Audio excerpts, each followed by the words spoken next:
Ever since the ending of the early 2000s cult classic, The Boondocks, I have constantly wondered where Aaron McGruder, the show's creator, would have taken the story. Although The Boondocks as a show wasn't typically written in chronological format, I thought I'd reimagine, or rather, make a fan made sequel to the events of Boondocks Season 3. We don't talk about Season 4. Also, don't forget to like the video, subscribe, and hit the notification bell so you don't miss any new installments that I add to the story. So without further ado, Boondocks post Season 3. So we're set 4 years after the ending of Season 3. On one regular Wednesday evening, for whatever reason, Robert was in the middle of giving Riley the harshest whipping he had ever given him. Then suddenly, Robert dropped to the floor with the same angry expression on his face, only his body wasn't moving at all. Riley then asked, while sniffling in pain, "Is that nigga dead?" Huey quickly ran downstairs, assessed the situation, and reacted by calling 911. While waiting for the arrival of the ambulance, he turned his grandfather onto his back and started administering CPR. All Riley could do was stand frozen with tears drying on his face as he watched his older brother desperately push Robert's chest. He could see Huey looking more and more hopeless. It was futile, and Huey knew it. He paused for a second, laid his head down on Robert's lifeless chest, then began weeping while muttering, "I'm sorry, Riley. I couldn't do anything. I'm so sorry." He hadn't felt this helpless since their parents died. Unable to look at his younger brother, Huey continued to lay his head down on Robert's chest, hoping to hear a heartbeat. While still on his knees, next to his grandfather's lifeless body, he sat up and gently shut Robert's eyes while quietly whispering, "Ashe." Riley continued standing frozen. The ambulance showed up 5 minutes later. Only then could Huey muster the strength to look at Riley as he watched the paramedics carry their guardian away. He nearly shed a tear thinking about how this ordeal would affect his little brother, who was already misguided, but he quickly got a hold of himself. He was all Riley had now. He had to be strong. Because of Grandad and Tom Dubois' close relationship, Tom took the boys in to live with him and his family. Throughout these years, due to Tom and Sarah's lenient parenting style, Riley would have even more behavioral issues in school. Huey was the only one that ever held him accountable for his bad behavior, but by the time Riley had entered high school, Riley rebelled against his brother more and more to the point Huey had no choice but to give up. Riley was becoming his own man, and he rationalized that trying to interfere was futile.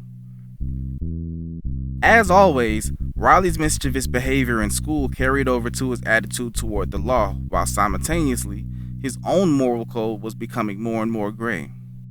Throughout his high school years, Riley spent less and less time at the Dubois household and more time with the Wenslers, the wealthiest family in Woodcrest.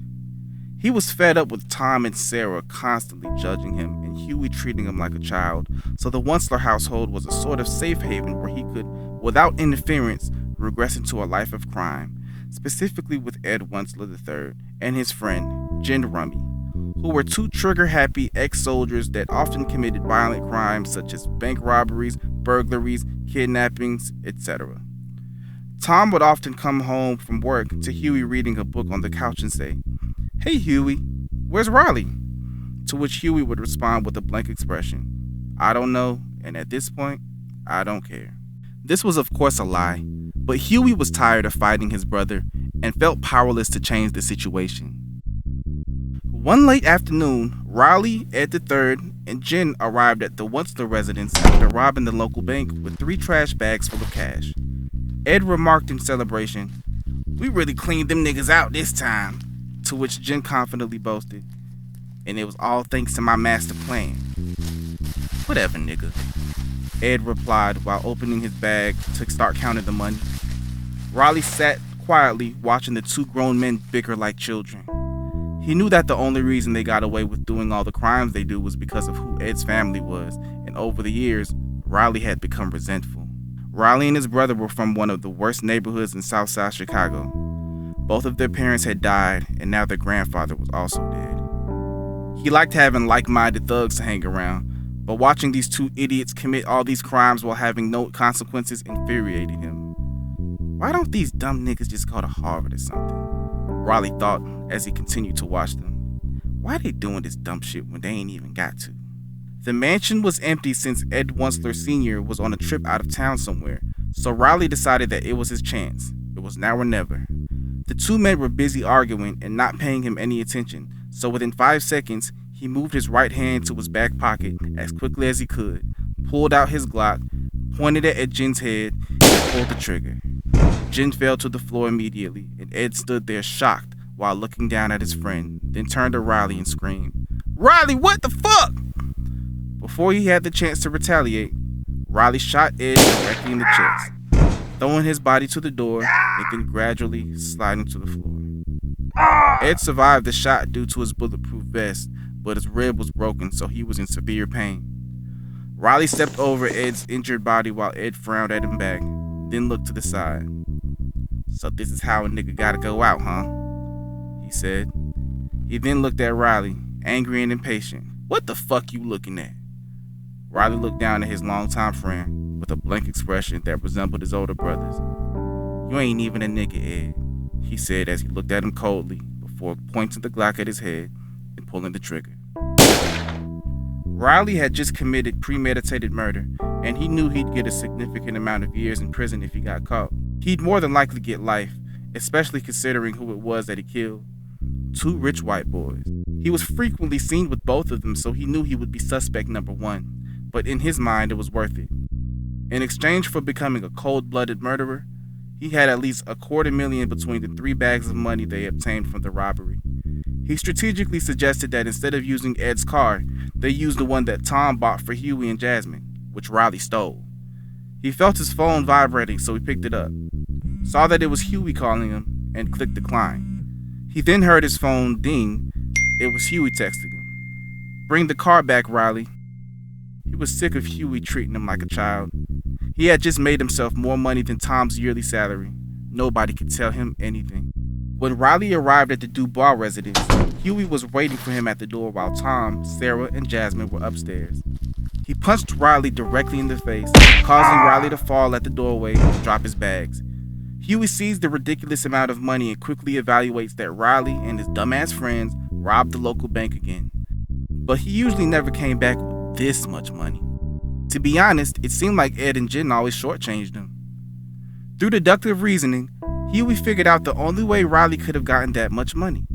He looked at his little brother in horror as he came to the realization of what he had done, but then quickly gathered his thoughts. "Please tell me you got rid of the gun, Riley," Huey said calmly, full of disappointment. "I told you you ain't my daddy, nigga," Riley fired back. "And of course I did. I threw it in the lake on the way over here." Huey then pushed past Riley to get to the door and look outside. "You still have the car? You gotta get rid of it, Riley." Upon hearing this, Jasmine comes downstairs and asks with her usual innocent and naive voice, "Get rid of our car for what, Huey?" "Go back upstairs, Jasmine," Huey quickly snapped. "What's going on?" Jasmine replied, disregarding Huey's command. "Go back upstairs," he yelled again, this time turning his head toward her. She began walking back up the stairs before Tom and Sarah walked down past her. Tom then asked, "What's all the ruckus down here? And where'd all that money come from?" Huey lowered his head and placed his palm on his face while shaking his head.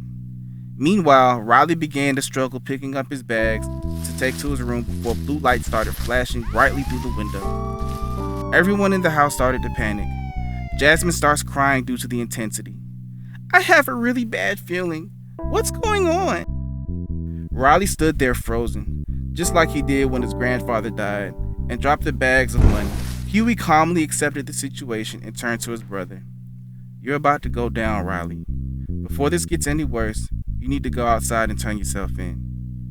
"I can't go down. Not now," Riley yells. "You made your bed, Riley," Huey calmly replied. He picked up the 3 bags of money and began to walk toward the stairs. "This is going to be used for your commissary, and the rest will be waiting for you when you get back, if you ever do." "I told you I ain't going down," Riley exclaimed before he quickly turned around to start running toward the back door. Before Riley could take 2 steps, he felt Huey's foot on his, and he tripped and fell. Huey stood over him and said, "If you run, you'll only be creating a problem for me and Jasmine. Remember, you used our car, and I guarantee you that's how they found you. You messed up this time, Riley. This is a murder charge." "Murder?" Tom yelled. "Yep," Huey replied. To be continued. If you would like a part 2 to this story, comment part 2. And don't forget to subscribe and hit the notification bell so you don't miss when I upload. See you later.